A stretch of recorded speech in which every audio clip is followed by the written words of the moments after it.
నమస్తే పబ్లిక్, అందరు మంచిగున్నారా? మన సిటీమార్ చూసేటోళ్ళ కోసం మంచి మంచి వార్తలు పట్టుకొచ్చినాయి కాబట్టి మన ఛానల్ మారకుండా వార్తలు పురాగా ఒడిసేదానిక చూస్తూనే ఉండుండ్రి. సరే మరిగా వార్తలు చాలు చేసే కంటే ముందుగా కొన్ని హెడ్లైన్స్ ఉంటాయి కదా, వీటితోనే షురూ చేద్దాం. చేలో హెడ్లైన్స్. మహిళా కమిషన్ విచారణకు హాజరైంది కేటీఆర్. క్షమాపణ చెప్పాలని కాంగ్రెస్ వాళ్ళు చేసిరు నిరసనలు.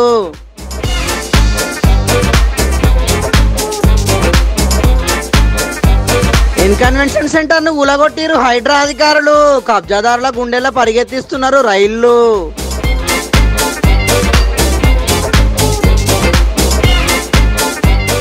లటుక్కున ఊలబడ్డది మహిళ, ఆచూకీ దొరకకుండా పోయింది డ్రైనేజీలా.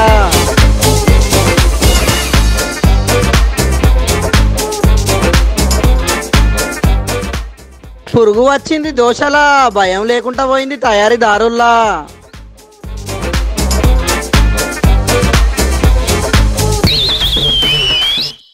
ఆగో గిడేమో లొల్లైతున్నది కదా, కాంగ్రెస్ అక్కలు చాలా మంది ఏడుకోబోతున్నారు.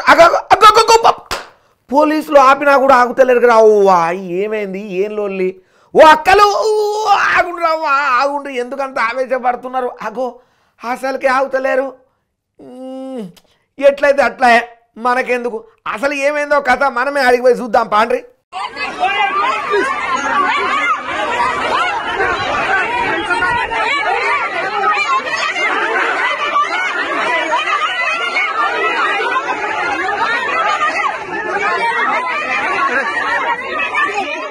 వామ్మో, కాంగ్రెస్ అక్కలు అస్సలకి ఆగుతలేరు కదా, పోలీసులనే అడివడ కొడుతున్నారు. మరి గాంధీ భవన్ లో గలాట్ అవుతున్నది, అందుకే వీళ్ళంతా ఇట్లా లొల్లికి దిగిండ్రు. పవర్ లోకి వచ్చినా వీళ్ళ లొల్లులు ఆగాయి. వీళ్ళుగా మారారు పో అందామని అనుకుంటున్నారా ఎట్లా? అట్లయితే అస్సలకి అనుకోకుండ్రి, ఎందుకంటే ఈ లొల్లంతా కేటీఆర్ గురించి. అవు మళ్ళా మొన్నట్ల కేటీఆర్ ఆడోళ్ళు ఫ్రీ బస్సులో అల్లం వెల్లుల్లి పొట్టు తీయని, రికార్డింగ్ డాన్సులు చేయని అని అన్నాడు కదా. అప్పుడు ఆ మాటల మీద పెద్ద పంచాయతీ నడితే కేటీఆర్ సారీ కూడా చెప్పిండు. అందరితోని ఇది అయిపోయిందని అనుకుంటే మహిళా కమిషన్ నోటీసులు ఇచ్చి హాజరు కావాలని అడుగుతోని ఎలా హాజరుపడ్డాడు. అప్పుడు కాంగ్రెస్ మహిళా అక్కలంతా ఇట్లా కేటీఆర్ మీదకి పోయిండ్రు. పోలీసులు ఆగబట్టినా ఆగలేదు. చూడండి ఎట్లా పోలీస్ బండి ముందే కూర్చుంటున్నారు.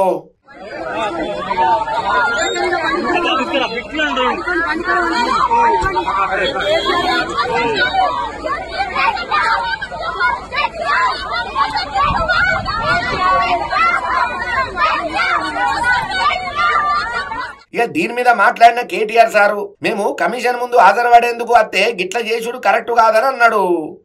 అయితే ఇక్కడ బాధాకరమైన విషయం ఏమంటే, చట్టాన్ని గౌరవించే వ్యక్తులుగా, వ్యవస్థల్ని గౌరవించే వ్యక్తులుగా, రాజ్యాంగబద్ధమైన సంస్థల్ని గౌరవించే వ్యక్తులుగా ఇక్కడికి వచ్చి మహిళా కమిషన్ ముందు హాజరు కావాలని మేమొస్తే, ఈ సంఘటనని రాజకీయం చేయాలని చెప్పి మహిళా కాంగ్రెస్ కార్యకర్తలు కొంతమంది వారి అధ్యక్షురాల నేతృత్వంలో ఇక్కడికి వచ్చి మా నాయకురాళ్ళ మీద దాడి చేసి పోలీసులను అడ్డం పెట్టుకొని ఇక్కడికి వచ్చిన మా మహిళా కార్పొరేటర్లను, మా గౌరవ ప్రజాప్రతినిధులను, అదేవిధంగా మా నాయకురాళ్ళ మీద వారు చేసిన దాడి ఏదైతే ఉందో దీన్ని నేను తప్పకుండా, మీడియా అంతా కూడా దానికి సాక్ష్యం, ఇది తీవ్రంగా ఖండిస్తా ఉన్నాం. ఇది పద్ధతి కాదు.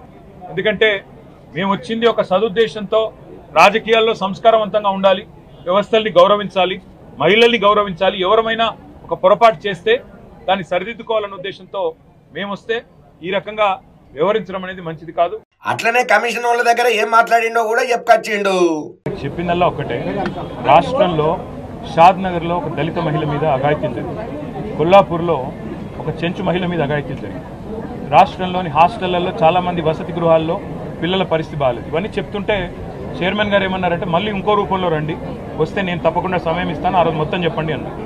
భవిష్యత్తులో తప్పకుండా మా పార్టీ నుంచి బృందం వస్తుంది, మహిళా కమిషన్ కలుస్తాం. అవసరమైతే ఇవాళ ఉన్న ఇంకా చిల్డ్రన్కి సంబంధించిన సేఫ్టీ విషయం కానీ ఇతరత్ర కానీ ప్రభుత్వ దృష్టికి ప్రధాన ప్రతిపక్షంగా ఎప్పటికప్పుడు తీసుకొస్తాం. కానీ అర్థమైందా, ఒక్కోసారి మాట జారితే ఏమైతుంది అనేది. అందుకే మాట్లాడేటప్పుడు ఆచి తూచి మాట్లాడాలి అనేది.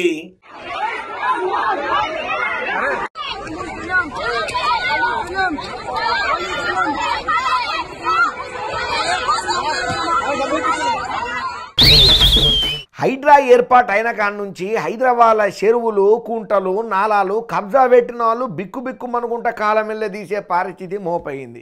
కబ్జా రాయుల్లో ఆట కట్టేనీకే ఇప్పటికే పెద్ద పెద్ద బిల్డింగ్లను కూలగొట్టుడు కూడా షురైంది కదా. ఇవాళ హీరో నాగార్జునకు సంబంధించిన ఎన్ కన్వెన్షన్ను కూడా నేలమట్టం చేసిండ్రు అధికారులు. మరిగా ముచ్చట ఏందో పూరాగా మనం ఆర్చుకుందాం పాండ్రి. పట్నంలో వందలు వేల కోట్ల ఆస్తులు ఉన్నోళ్ళు ఏదైనా ఫంక్షన్ చేసుకోవాలంటే ముందుగాల యాదకొచ్చేది ఎన్ కన్వెన్షన్ సెంటరే. దాంట్లో సకల సవలతులు ఉంటాయి. మీదికంచి రిచ్ ఏరియా అయిన మాదాపూర్లు ఉంటది. అందుకే చాలా మంది దాంట్లో ఫంక్షన్లు చేసుకుంటారు.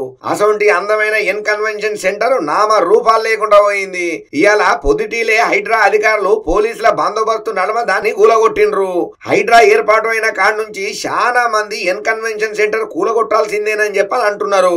మొత్తానికైతే దాన్ని ఇలా పొల్లు చేసిండ్రు.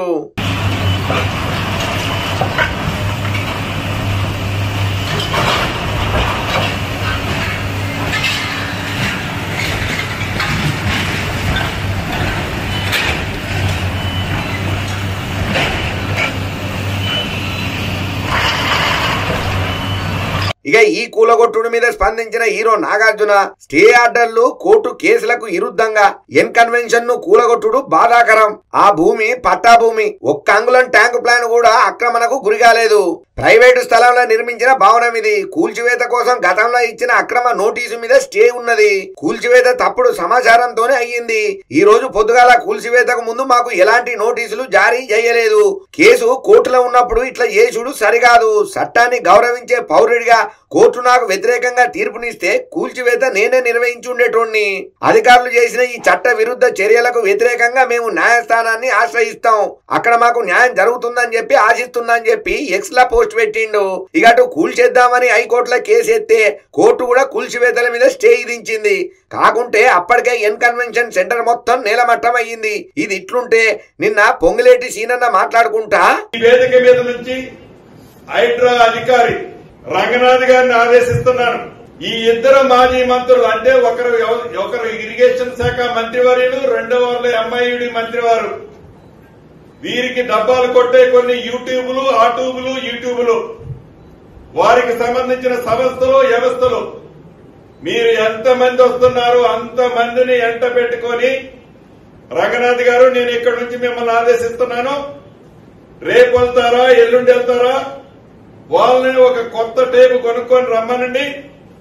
టేబు కొనుక్కొచ్చి నా ఇల్లు FTL లో ఉన్న బఫర్ జోన్ లో ఉన్న చివరికి ఒక ఇటుక పెట్ట ఉన్నా ఎమ్మటే పడగొట్టండి. ఇల్లు మొత్తం దాంట్లో ఉంటే ఇల్లు మొత్తం పడగొట్టండి. This is my challenge, Ponguleti challenge. ఇట్లా సవాలేసిండు కాబట్టి మంత్రి పొంగులేటి శ్రీనివాసరెడ్డి ఫామ్ హౌస్ ను హైడ్రా అధికారులు టేబుల్ పెట్టి కొలుస్తారో ఏం చేస్తారో తెలియదు. కానీ మొత్తానికైతే ఎన్ కన్వెన్షన్ సెంటర్ పని ఖతమయ్యింది కాబట్టి ఇప్పుడు ఆ బుల్డోజర్లు జేసీబీలు బడా లీడర్ల ఫామ్ హౌస్ ల బాధపడతాయో లేకుంటే ఇట్లా కొందరు పెద్దోళ్ళు చాలా మంది పేదలై మాత్రమే కూలగొడతాయో రాబోయే రోజులలో తెలుస్తుందని అంటున్నారు ఈ కూలగొట్టుడు చూస్తున్నోళ్ళు.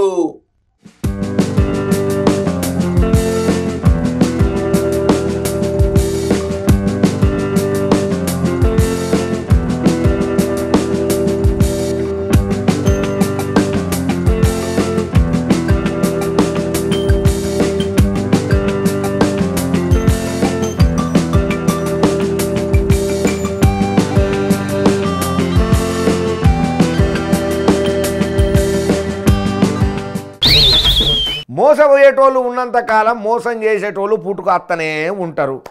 దొంగ బాబాలని దొంగ సామీలని ఆడాడ మనకు మోపైతేనే ఉంటారు. వాళ్ళని మనం చూస్తూనే ఉంటాం. కాబట్టి మనం పైలంగా ఉండాలని మన సిటీమార్ తరపున కూడా చెప్తున్నాం. చాలా మాటలు ఇటువంటి వార్తలు చెప్పుకున్నప్పుడు మనం చెప్పినాం. అయినా కూడా ఈ దొంగ బాబాలు ఆడాడ అమాయకులను మోసం చూస్తూనే ఉన్నారు. కాకుంటే ఈడ కొందరు ఏం చేసిండ్రో చూస్తే ఓ అమ్మో షాక్ అవుతారు.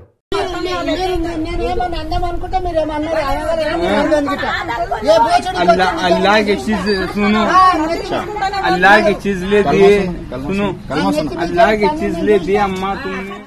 చూస్తున్నారా ఈ మోతేబారి ఎట్లా తయారై వచ్చిండో. వికారాబాద్ పట్టణంలో తిరుగుతున్న ఈ దొంగ బాబా మీ ఇంట్లో నరదృష్టి ఉన్నది, దయ్యాలు ఉన్నాయని చెప్పి జనాలను భయపెట్టుకుంటా 500 1000 రూపాయలు ఇయ్యండ్రి, మేము తాయెత్తిస్తాము, దయ్యాన్ని మాయం చేస్తామని చెప్పి జనాలకు లేని బుగులను పుట్టిస్తున్నాడట. ఎవరన్నా పైసలు ఇయ్యకపోతే మీకు పాపం చుట్టుకుంటుందని చెప్పి బెదిరించే వరకు కొంతమంది మహిళలు భయపడ్డారట. ఇక ఇలా రాజీవ్ గృహకల్ప ఏరియాలో తిరుక్కుంటా అట్లనే చేసే వరకు అక్కడ ఉన్న జనాలు అందుకొని 4 జపరిచ్చిండ్రు.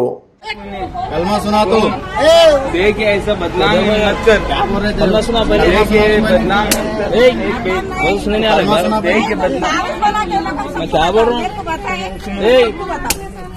क्या बोल रहा हूँ कलमा सुना पहले अरे वो ना కొట్టడానికి వచ్చింది ఇక్కడ అక్కడ ఉన్నోళ్ళు హుషారున్నారు కాబట్టి నయం అయ్యింది, లేకుంటే ఎంతమంది దగ్గర దోసుకపోతుండేనో. ఇక ఇలాంటి దొంగ బాబాలు ఆడాడ ఉంటారు కాబట్టి మూఢనమ్మకాలు నమ్మి మహిళలు మోసపోవద్దని అంటున్నారు నకిలీ బాబాల వల్ల ఇదివరకు మోసపోయిన వాళ్ళు. మరిగా అయ్యా పోలీసార్లు జర మీరు కూడా ఊళ్ళల్లో ఎవరు తిరుగుతున్నారు అనేది ఓ కాంట కనిపెట్టుకుంటూ ఉండుంటారయ్యా. లేకుంటే అల్కగా పైసలు సంపాదించుకునేందుకే కొందరు బద్మాష్గాన్లు ఇగో ఇట్లా లేనిపోని పిచ్చి కథలు పడుకొని అడ్డమైన ఉపాయాలు చేసి జనాలను మాయ చేస్తుంటారు. జర చూసుకోండి సార్లు. కొట్టడానికి వచ్చింది ఇక్కడ ఎందుకు రాదంట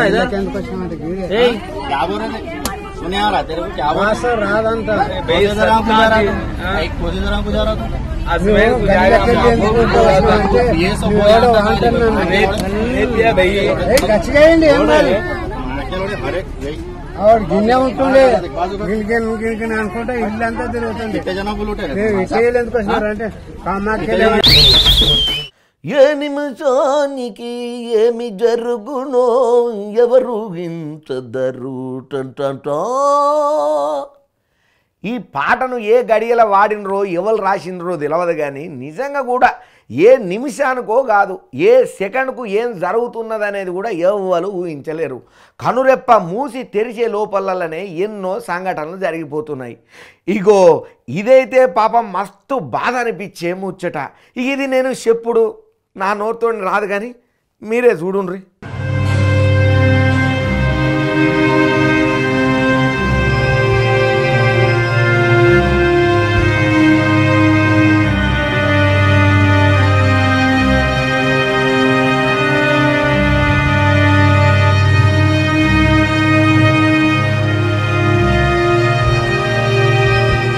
అయ్యో రాముల భగవంత, చూసేది చూడంగానే లట్టుకున్న మానవుల్లో పడిపోయింది కదా. అప్పటిదాకా కొంచెం ఇటు పక్క నడిచింది గాని ఆ మానవులు ఉన్న దగ్గర పోగానే కొంత ఆడి దిక్కు నుంచి నడిచింది. మరి అప్పటిదాకా మంచిగానే ఉండే పక్కబండి జనాలు కూడా మంచిగానే కూర్చున్నారు. కాకుంటే ఈ అమ్మ ఆ మానవులు కాడికి పోగానే లట్టుకున్న కుదేసినట్టు అయ్యి దాంట్లో పడిపోయింది.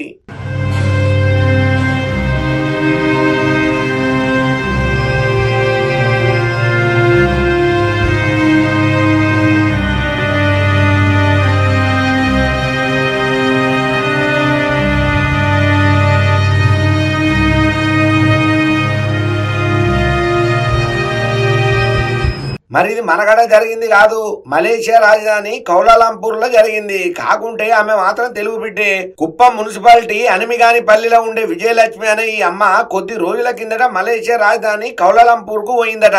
పొద్దుటీలి రోడ్డు మీద నడుచుకుంటా పోతుంటే ఇట్లా జరిగిందట. హఠాత్తుగా రోడ్డు కుంగి అండర్ గ్రౌండ్ డ్రైనేజీలో పడిపోయే వరకు అక్కడి స్థానికులు అధికారులు వెంటనే రెస్క్యూ ఆపరేషన్ చాలు చేసిండ్రు, కానీ అప్పటికి కూడా ఆమె ఆశకి దొరకలేదట. ఇక ఈ ముచ్చట తెలవంగానే సీఎం చంద్రబాబు సారు ఏం జరిగిందనేది తెలుసుకున్నాడు. ఎమ్మెల్సీ శ్రీకాంత్ తోని ఫోన్ లో మాట్లాడి బాధిత కుటుంబాన్ని కలవమని చెప్పే వరకు ఆయనే పోయి ప్రభుత్వం పరంగా అవసరమైన సాయం అందిస్తామని చెప్పి వాళ్లకు భరోసా ఇచ్చిండు. సీఎం చంద్రబాబు చెప్పిండు కాబట్టి మేము మీకు అన్ని రకాలుగా ఉంటామని హామీ ఇచ్చిండు. కానీ ఉపాధి కోసం దేశం గాని దేశం పోతే ఈ మధ్య చాలా మంది ఇట్లనే అవస్థ పడుతున్నారు. మనం ఎంత జాగ్రత్తగా ఉన్నా సుతం ఇగో ఇట్లా జరుగుతున్నాయి చూస్తుంటే ఎవరికైనా భయంగానే ఉంటది. పోండ్రి.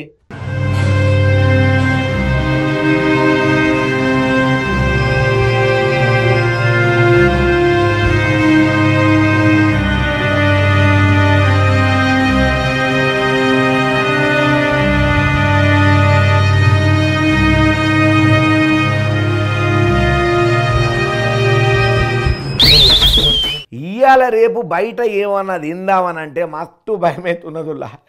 తినే వాటిల్లో కల్తీలు జరుగుతున్నాయి. అవి తయారు చేసే పరిసరాలు కూడా పరిశుభ్రంగా ఉండలేవన్న వార్తలు దినం మనం చూస్తూనే ఉన్నాం, చెప్పుకుంటూనే ఉన్నాం. ఇవాళ వీళ్ళు ఒక దోశ తిందామని ఆర్డర్ పెడితే దోశతో నట్టుగా ఏమొచ్చిందో చూడు, నమ్మతారు, నేను చూడలేను.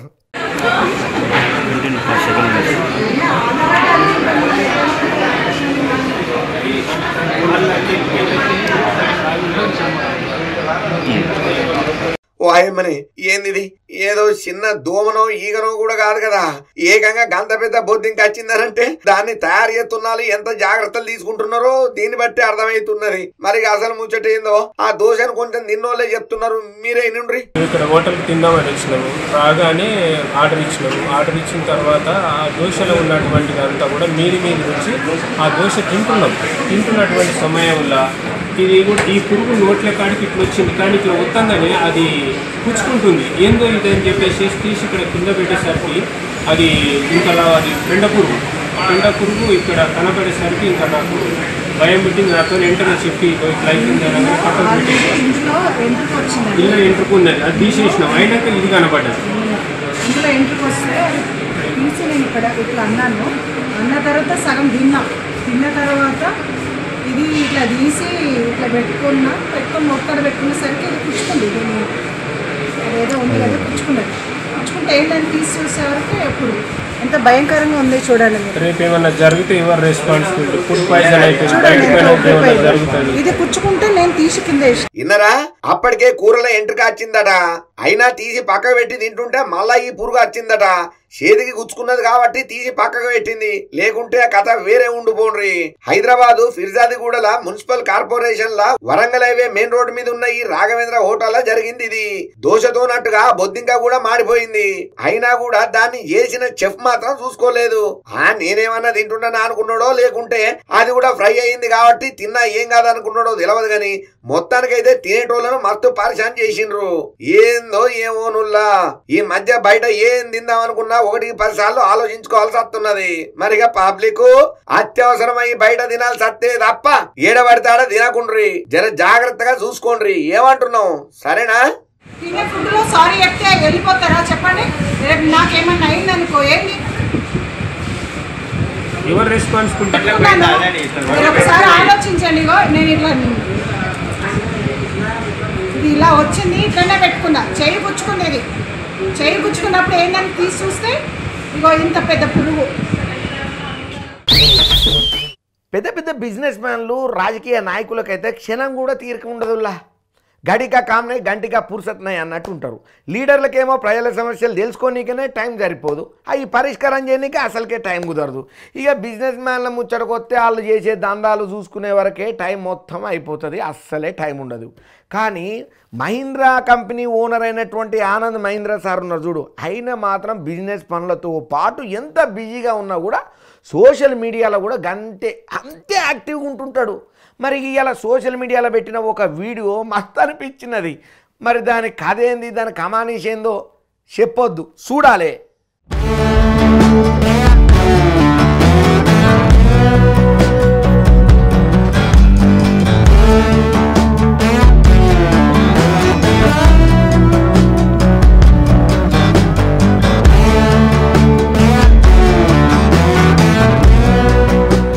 లేజర్తోని కాల్పులు చేసినట్టే ఉన్న బొమ్మను చూపెట్టిండ్రు, ఇంకో దిక్కు దోమలను చూపెడుతున్నారు. ఇదేందబ్బా అంత కన్ఫ్యూజ్ ఉన్నది అని అనుకుంటున్నారా?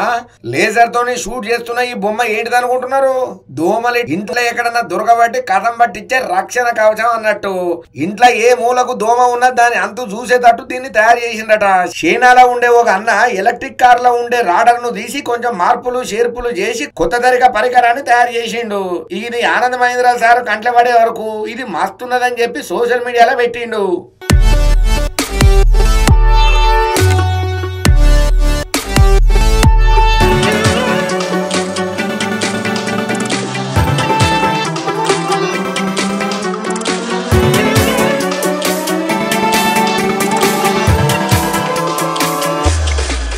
బొంబాయిలో డెంగ్యూ కేసులు పెరుగుతున్నాయి. ఈ క్యానన్ కొందామని ప్రయత్నం చేస్తున్న చైనీస్ వ్యక్తి తయారు చేసిన ఈ పరికరము దోమలను వెతికి మరీ చంపేస్తది. ఇది మీ ఇంటికి ఐరన్ డోమ్ లెక్క పని చేస్తదని చెప్పి కామెంట్ కూడా రాసుకొచ్చిండు. కానీ ఆనంద్ మహీంద్రా సార్ సోషల్ మీడియాలో భలే గమ్మత్ వీడియోలను పెడుతుంటాడు కదా. మరి ఆనంద్ మహీంద్రా సార్ చెప్పినట్టు ఇటువంటి పరికరాలు ఇంటింటికి సరఫరా చేస్తే డెంగ్యూ జ్వరాలు రాకుండా కాపాడొచ్చు. చూడాలి మరి రాబోయే రోజులలో మన దగ్గర కూడా ఇటువంటి పరికరాల వాడకం పెరుగుతుంది కావచ్చు.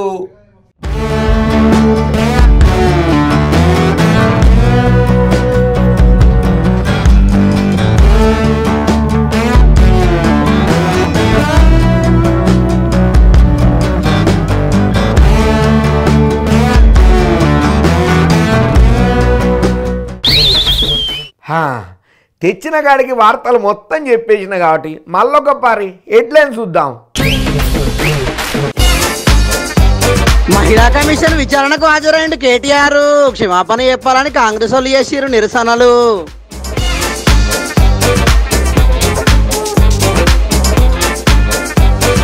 కన్వెన్షన్ సెంటర్ ను ఊలగొట్టిరు హైడ్రా అధికారులు.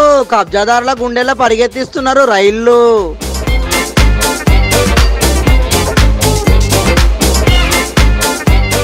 లటుక్కున ఊలబడ్డది మహిళ. ఆచూకీ దొరకకుండా పోయింది డ్రైనేజీలా.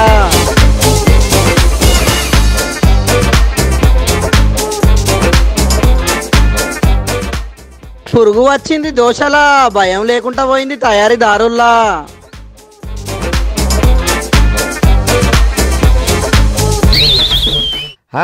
ఇగో ఈ ఊళ్ళో ఇవాళ మన సిటీమార్ వార్తలు మేము చెప్పినాయని జబర్దస్తుగా ఉన్నాయిలే. ఇంకిన్ని మంచి మంచి ముచ్చటతోని మళ్ళా కలుద్దాం. అప్పటిదనక చూస్తూనే ఉండుండ్రి మన స్వతంత్ర టీవీ. ఉంటాం మళ్ళా.